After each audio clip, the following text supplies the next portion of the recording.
ടെക്നോളജിയും ഗ്രോത്തും ഉള്ള ഒരു ഓർഗനൈസേഷനിൽ എല്ലാവരും ഈക്വലാണ്. അവിടെ പ്രായമുള്ളവർക്ക് ഇങ്ങനെ ചെയ്യാൻ പാടുള്ളൂ, ഇങ്ങനെ നിൽക്കാൻ പാടുള്ളൂ, ഇങ്ങനെ ഇരിക്കാൻ പാടുള്ളൂ എന്ന് ചിന്തിക്കുന്ന ആ മനുഷ്യന് ഈ കൂട്ടത്തിൽ നിന്നുകൊണ്ട് അതൊക്കെ നമുക്ക് പറഞ്ഞാൽ ശരിയാവോ, അദ്ദേഹത്തിന് ഈഗോ അത് വർക്കൗട്ട് ചെയ്യാന്നൊക്കെ ചോദിച്ചിരുന്നു. ഇബ്രാഹിം പറഞ്ഞ് ഇത് രണ്ടും ഉണ്ടാവാനുള്ള സാധ്യത ഇല്ല എന്ന് എൻ്റെ അടുത്ത് പറഞ്ഞു. അത് ഞാൻ വിട്ടു.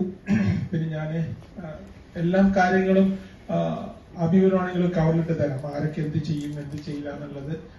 ഈഗോ ഉണ്ടായിരുന്നോ ഇല്ലയോ, ബോണ്ടിങ് ഉണ്ടോ, റിലേഷൻ ഉണ്ടോ, എല്ലാം എനിക്കറിയാം. മനസ്സിലായി ആരാണ് ഇതിന്റെ പ്രശ്നക്കാര്, ആരാണ് ഏറ്റവും കൂടുതൽ സഹായിക്കുന്ന ആള്, ആ സഹായിക്കുന്ന ആൾക്കാർ മുമ്പിൽ വരാറില്ല, സഹായിക്കാത്ത ആൾക്കാർ മുമ്പിൽ ഒന്നും വലിയ ആളാണ്, ഒക്കെ നമുക്ക് അറിയുന്നതാണ്.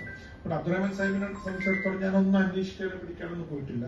അപ്പോൾ ഇന്നലെ ഞാനിവിടെ വരുമ്പോൾ ഞാൻ സാധാരണ പഠിച്ചിട്ടാണ് വരാറ്. ആരാണ് ഈ വ്യക്തി എന്നുള്ളത് ഞാനൊന്ന് ചെറിയ രീതിയിൽ അന്വേഷിക്കുന്നത്. കാരണം എനിക്ക് ഇന്നലെ സോഫി ഞാൻ വീട്ടിൽ കയറുമ്പോൾ ഇന്നലെ BNAക്ക് വേണ്ടി തന്നെയാണ്. BNAന്റെ ഒരു മെമ്പർക്ക് വേണ്ടിയിട്ട് ഞാനിങ്ങനെ സമയം കുറേ ചിലവാക്കി. വിഷമത്തിലുള്ളത് കൊണ്ട് സമയം 11:15. അപ്പം എനിക്ക് ഭാര്യയില്ല, അപ്പം മോന് ഭക്ഷണം കഴിച്ചിട്ടില്ല. ഉച്ചക്ക് എന്തോ ചെറിയെന്തോ കഴിച്ചിട്ടുള്ളൂ. അപ്പൊ 11:15 പോയി അവര് കൊടുത്തില്ല എന്ന രീതിയിലാണ് ഉറങ്ങി. ഇന്ന് രാവിലെ സ്കൂളില്ലാത്തതുകൊണ്ട് ഞാൻ ഒരു 7 മണിയാകുമ്പോൾ വീട്ടിൽ നടക്കുന്ന അവസ്ഥയാണ്.